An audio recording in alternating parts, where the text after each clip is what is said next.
5 Republican members of the state congressional delegation toured Fort McCoy this afternoon, where thousands of Afghan refugees are staying. Our Jamie Perez was there when they briefed the press on what they learned.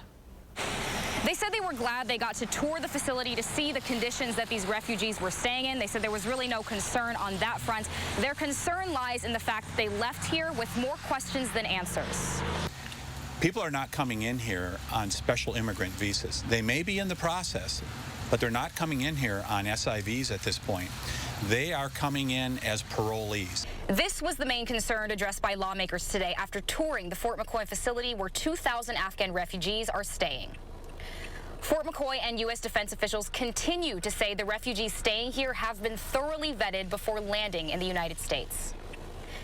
But Republican congressmen still have concerns as to how thorough that vetting process is. We want to see those Afghans come here who have helped us when we were in Afghanistan for 20 years. But we have to make sure that the bad guys like ISIS, Al-Qaeda, and the Taliban do not embed people into the refugees and send them here to America. And U.S. defense officials continue to say the refugees staying here have been thoroughly vetted before landing in the United States. They go through a port of entry at Dulles, and that's where the second stage of vetting happens.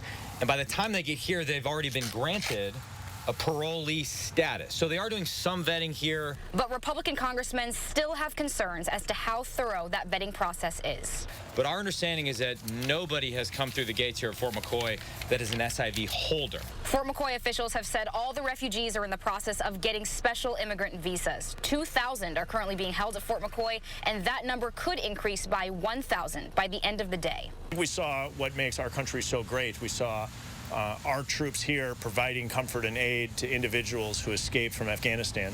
I still have some very significant questions that I'll be following up with the Biden administration on regarding the vetting process of individuals who've exited Kabul, come through the lily pads, vetted through Dulles, and ultimately arriving here at Camp McCoy. During a briefing, they were told the refugees would be here for 2 to 4 weeks before sending them off to another agency, but it's still unclear where they would go.